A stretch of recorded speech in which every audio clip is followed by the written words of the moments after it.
Hey folks, hey everyone, Mena Fakhr here, your local Bay Area realtor. I'm gonna say that every single time.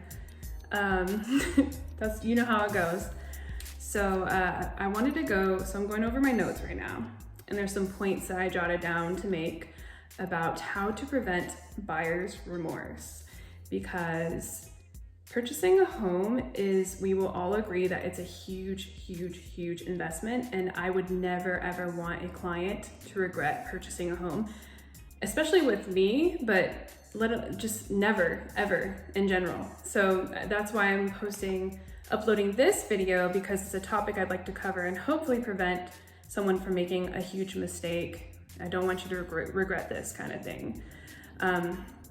So things to consider is do not pay attention to cosmetics, and keep the intangible in mind, which are not so obvious things. And how do we do that?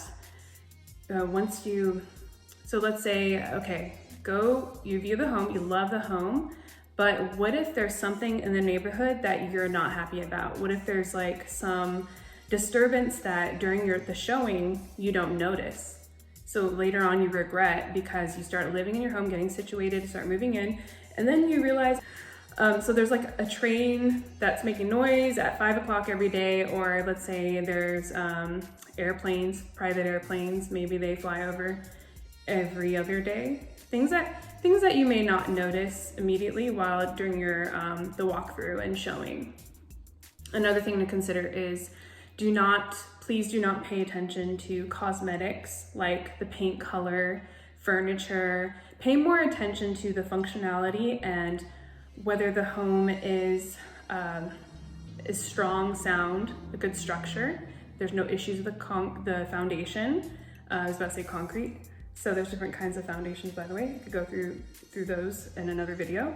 But these are things that you should pay attention to, that your realtor should also help guide you through. And let's face it, your real estate agent is a human being, and sometimes they may make mistakes and may forget to remind you to take a stroll through the neighborhood, to check out the neighborhood and surrounding areas, and speak with the neighbors. This is very important. And ask them, how long have you been living there?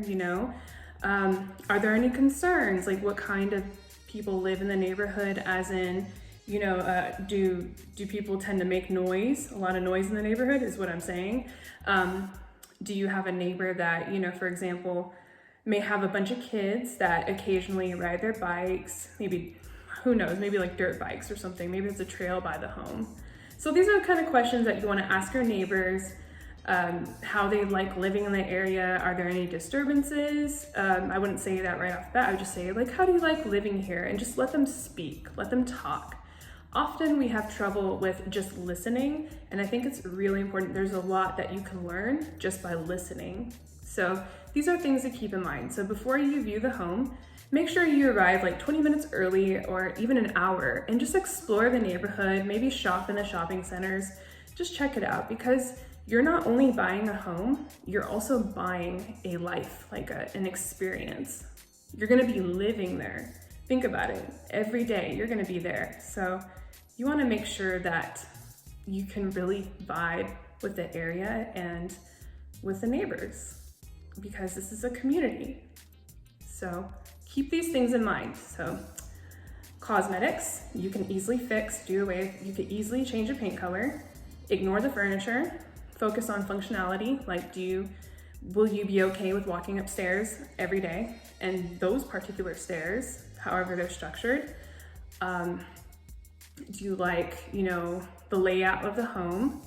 And do you see yourself getting along with the neighbors and being okay with the environment, considering the sounds and whatnot? Like, is it a busy road?